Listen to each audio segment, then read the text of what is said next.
The Galactic Council Summit was held once every 10 years, and this time it took place on Astera Prime, a grand space station floating in calm orbit above a peaceful moon. It was the kind of place where every detail was polished, every light shimmered just enough, and nothing ever went wrong. Ships from across the galaxy docked one by one, each bringing leaders, scientists, ambassadors, and of course, highly trained bodyguards. These bodyguards were easy to spot, tall creatures in thick armor, armed with glowing energy rifles, protective shields, and strange devices that hummed with power. Some wore cloaks that shimmered like starlight. Others had robotic limbs or floating drones following them. Everyone looked prepared for battle, even though the council was supposed to be a peaceful place. Then, quietly and without ceremony, a sleek white shuttle, marked with the Earth flag, landed at the farthest docking bay. From it stepped Ambassador Lyra Chun, a calm woman with silver-streaked black hair and a soft, unreadable smile, followed by two human guards in plain black suits. No helmets, no weapons, no armor, nothing that even hinted at military presence. They looked more like assistants than soldiers, and yet the way they moved, calm, balanced, alert, made a few nearby guards take a step back without realizing it. Their eyes scanned everything, but their faces gave nothing away. As Lyra entered the council chamber, a low hum of whispers followed her. The air shifted. Some delegates laughed quietly. Others raised their brows or nudged their aides. "Where are their weapons?" someone asked. "Are those the real guards? Or just ... decoys?" Humans must be overconfident again. No one said it out loud, but most were thinking the same thing. How could a species so young, from a single planet, dare to walk into the galaxy's most important gathering without any protection? Didn't they realize how dangerous the universe could be? Didn't they know that just last summit, a disagreement between two rival species almost ended in a full-blown skirmish? Lyra took her seat without reacting to any of the looks thrown her way.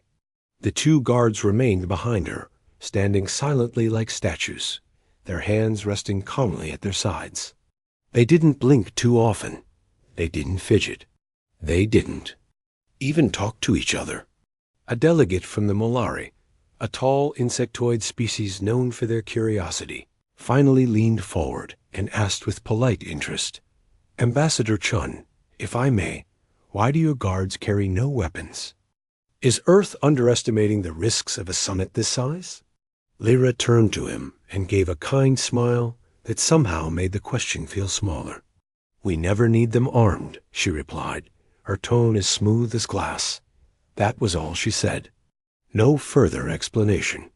The Molari tilted his head, puzzled. Across the chamber, silent glances passed between delegates. What did she mean by that? Was it arrogance? A joke? Or something more hidden? The session began, but the tension lingered like smoke. Every time the human guards shifted slightly, someone flinched.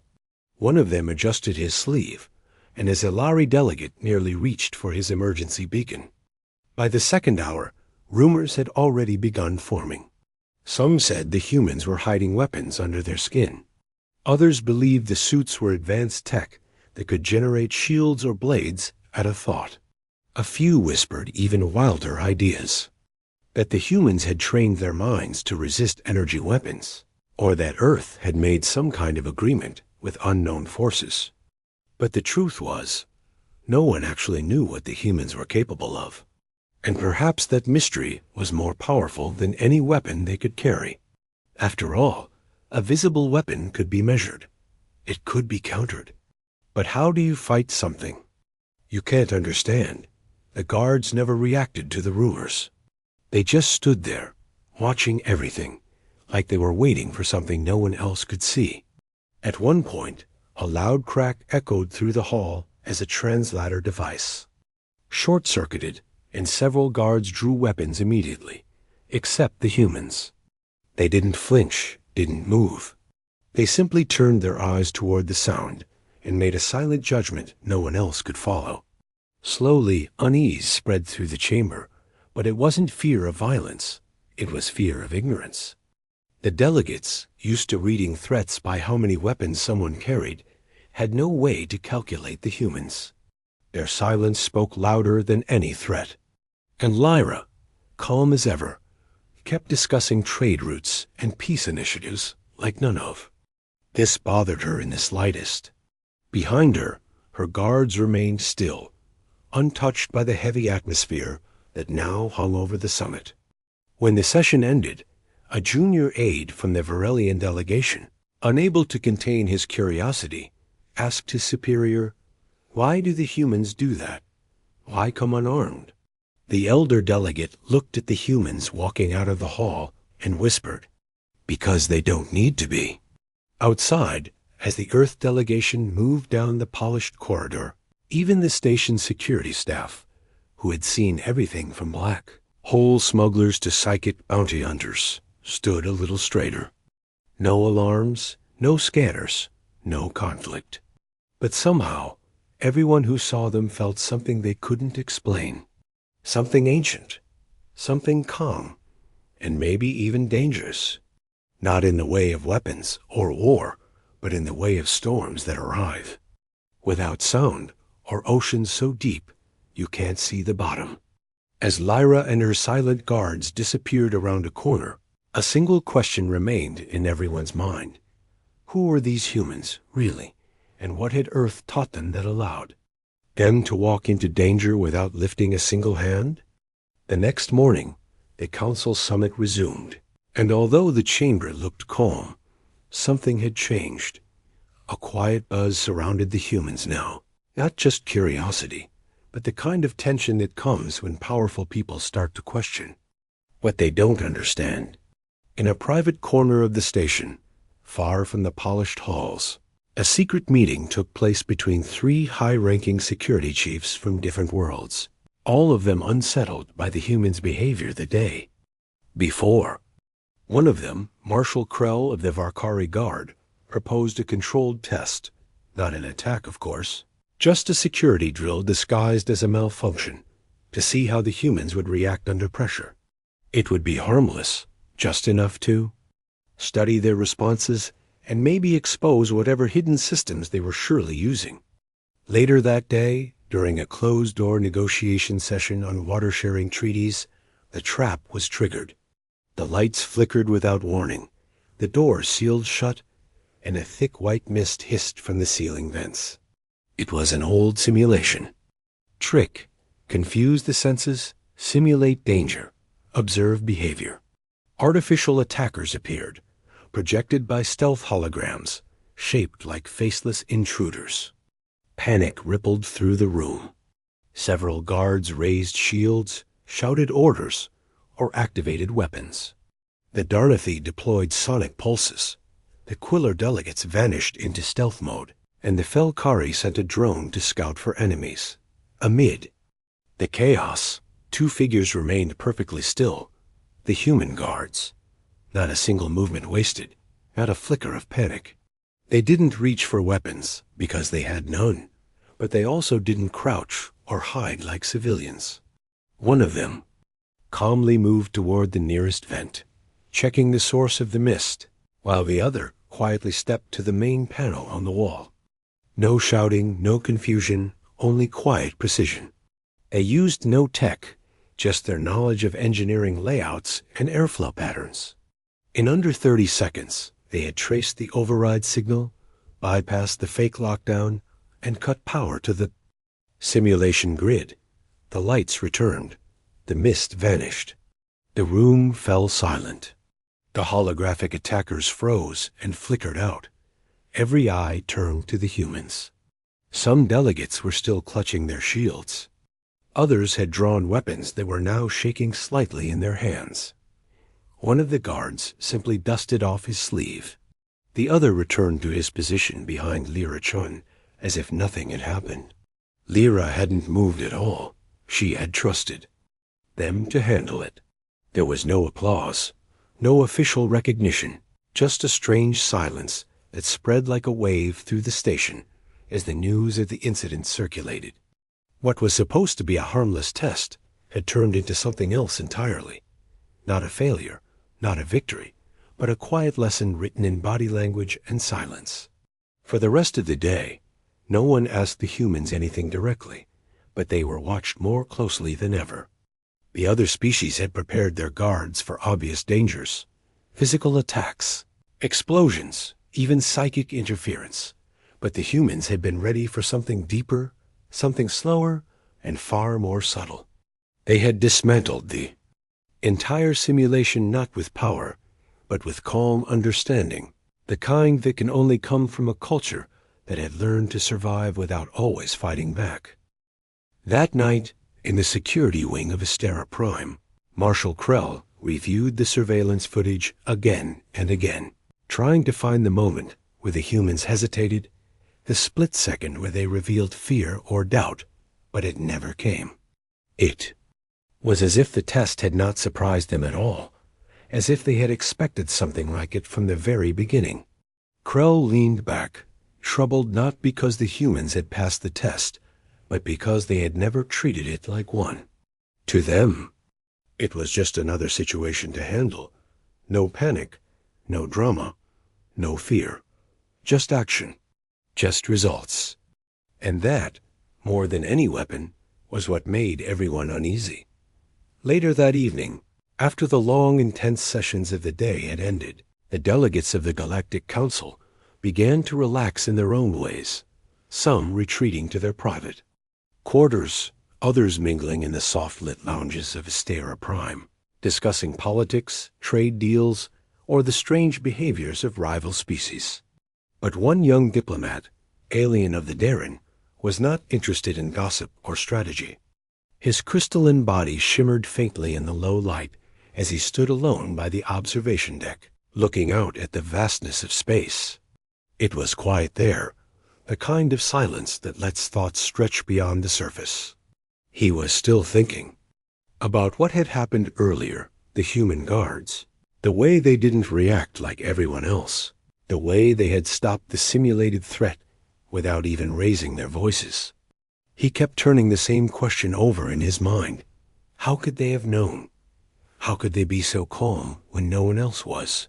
As if the universe heard his thoughts, the soft sound of footsteps approached behind him, and when he turned, he saw Ambassador Lyra Chun walking toward the glass window. She said nothing at first, only joined him in silence, her hands clasped behind her back. The Earth ambassador didn't speak often outside official meetings. An alien wasn't sure if he should say anything, but curiosity got the better of him. "Ambassador," he said quietly, "may I ask you something? Personal?"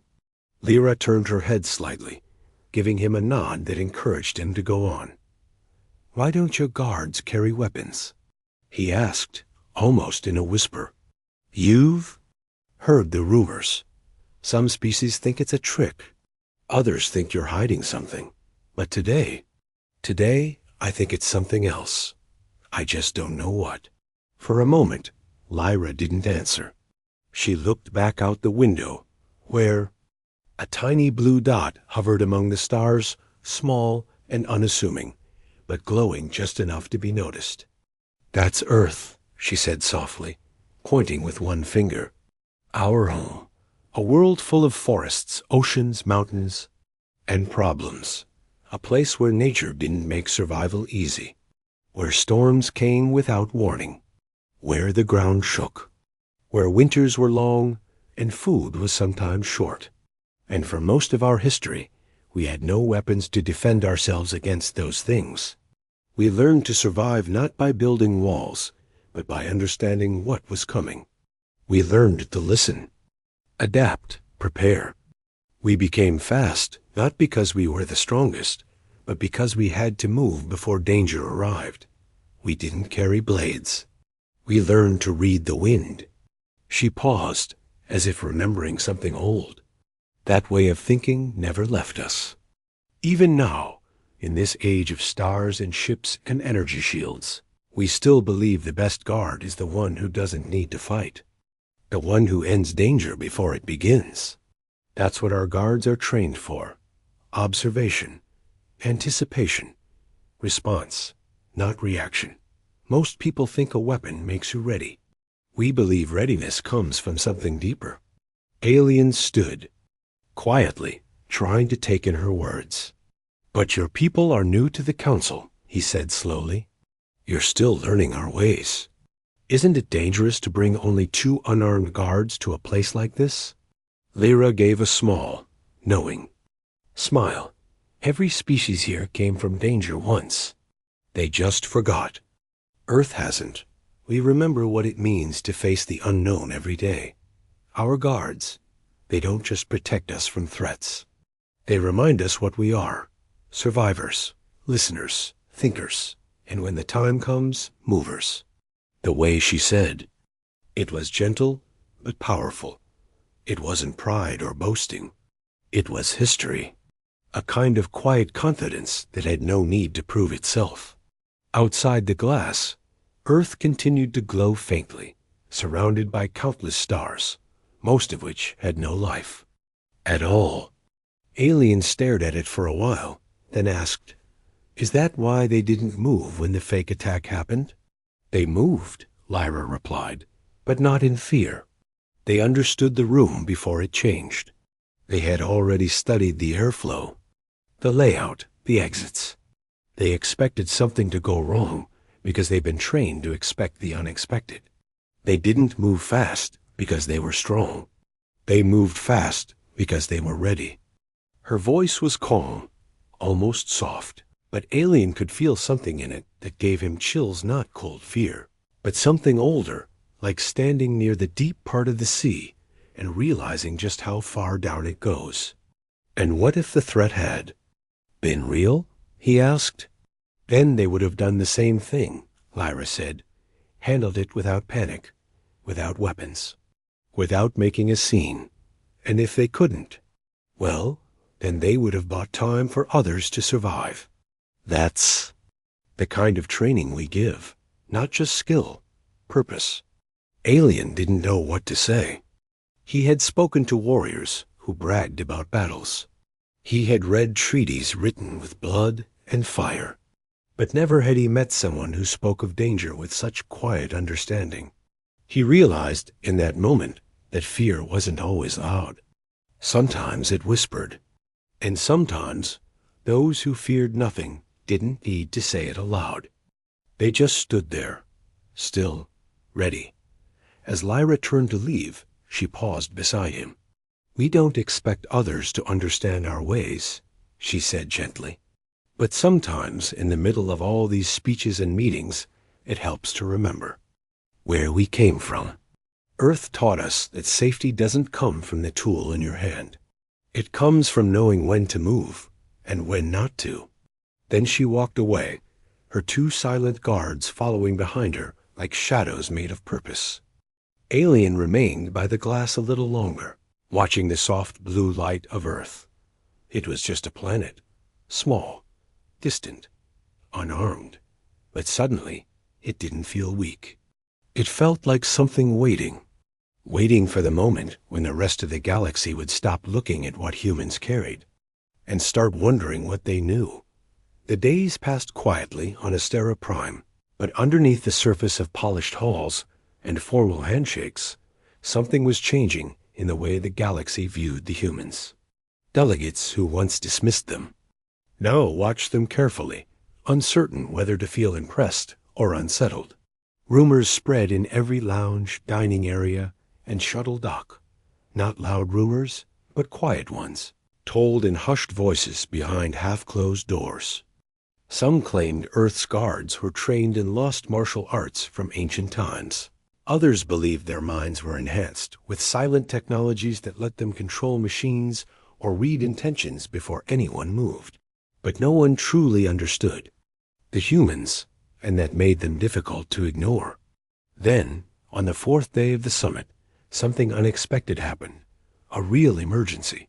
Not a simulation, not a test, and not a drill. A rogue signal had entered the station's outer communication array. It was sharp, masked behind a cargo protocol.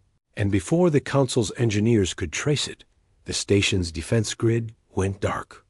No shields, no communications, no automated safety locks. Power flickered in certain sectors, doors froze, and navigation systems crashed for 3 minutes straight. That may have seemed brief, but in space, 3 minutes is long enough for disaster. Panic didn't spread immediately, but it was rising. Council members were ushered back to their quarters. Station officers whispered among themselves, unable to locate the source of the breach. The security leaders of 3 powerful species demanded full control of operations, arguing over who should lead the response, while protocols jammed from too many conflicting commands. The station's command room filled with sound, overlapping voices, beeping alerts, and fast footsteps. And in the middle of it all, Ambassador Lyra Chun stood up from her seat and asked for silence. She wasn't loud, but something in her voice cut through the noise like a clear wind in fog. Everyone turned to her. She didn't raise her voice. She didn't offer a speech. She simply made a request: temporary control of the security command for Earth's delegation, just for the next few hours, to help stabilize the situation.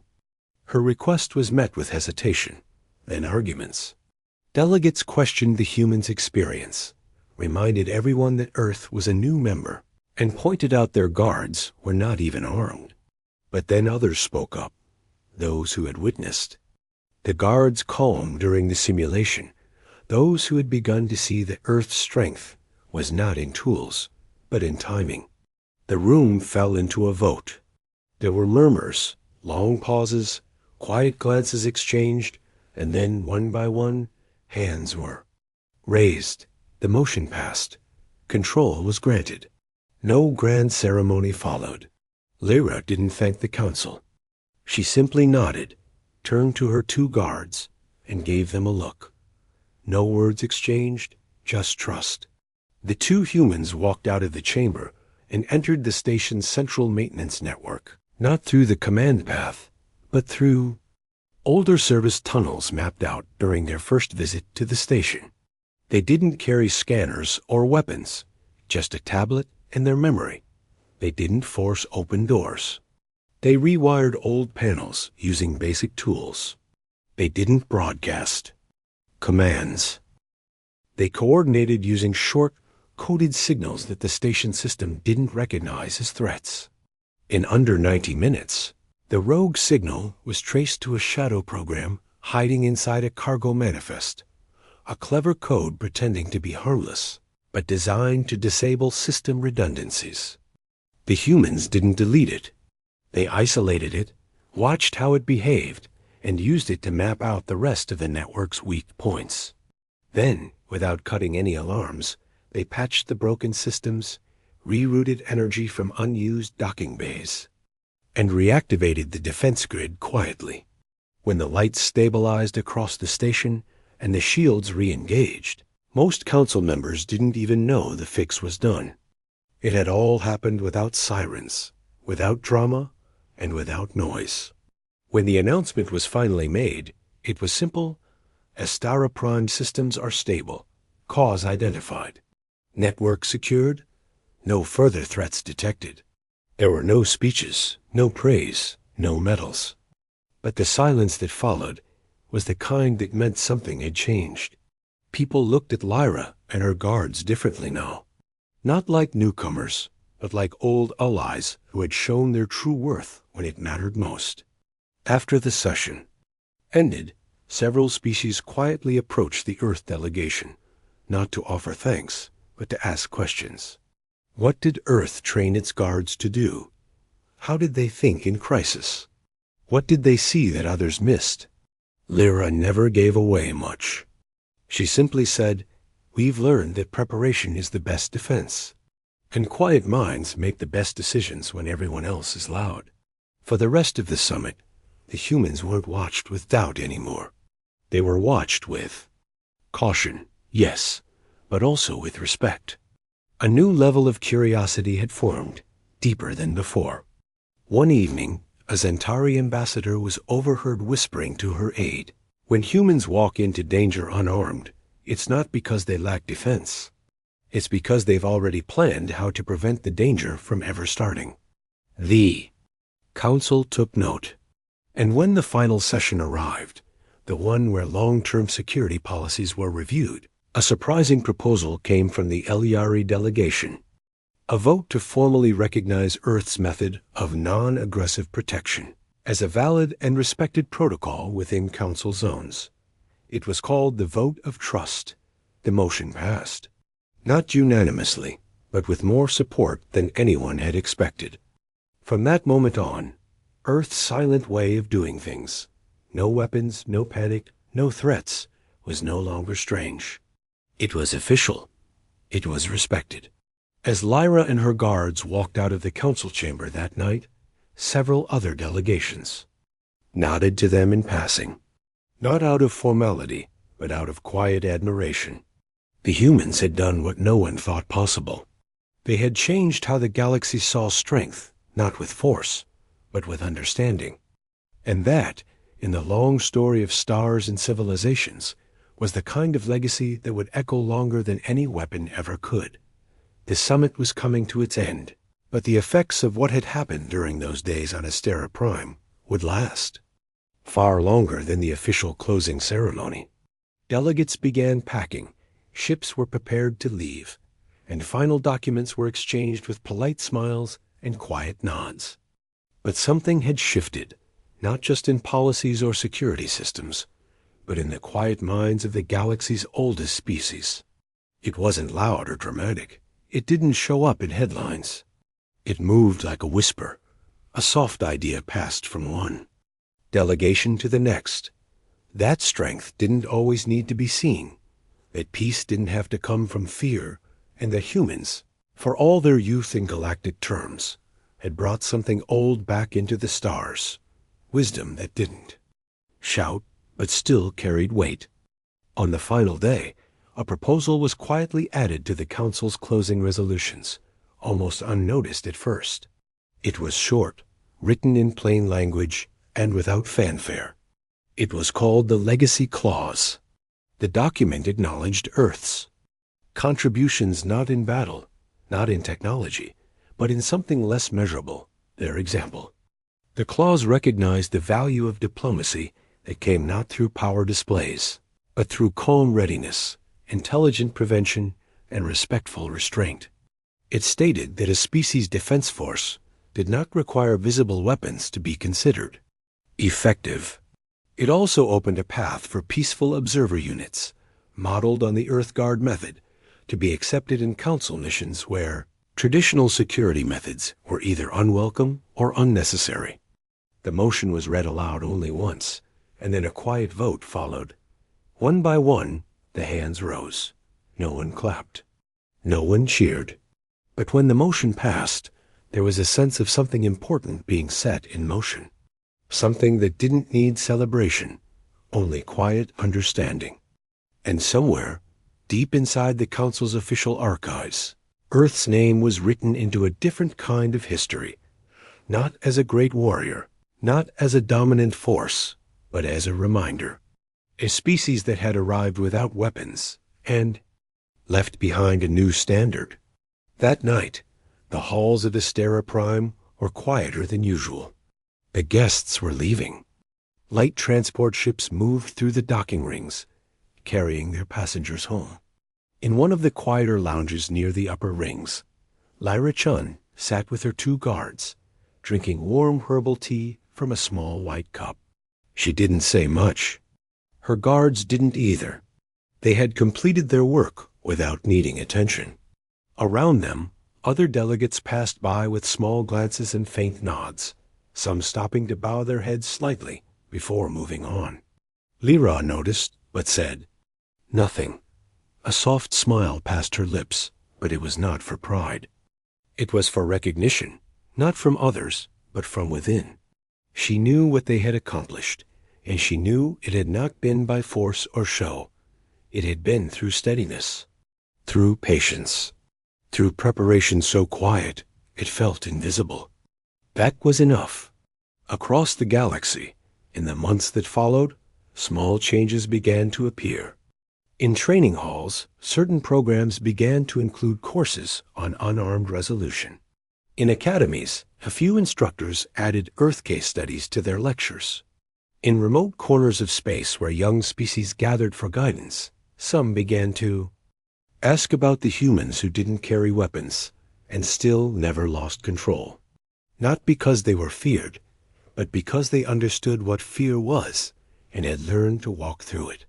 In time, some species sent representatives to Earth, not to study its weapons or ships, but its silence, its calm decision-making, its readiness without panic, its way of watching before acting.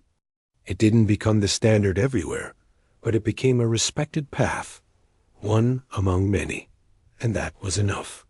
Back on Earth, when Lyra returned to her home city, she walked through the parks near the old buildings where she had studied as a young diplomat.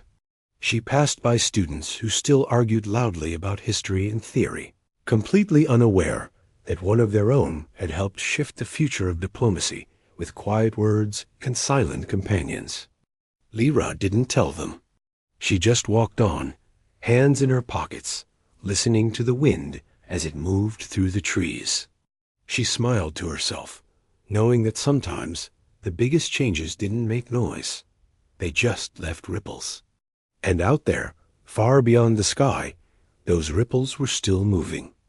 A few months later, a small memorial plaque was added to a quiet corner of Astera Prime's Grand Hall. It didn't say much, just a few words etched in silver.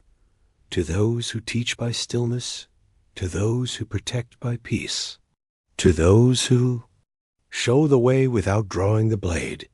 And beneath it, one small line in Earth's common tongue. The quiet ones are not empty. They are full of understanding. Many passed it by without noticing. But those who understood ... paused and remembered.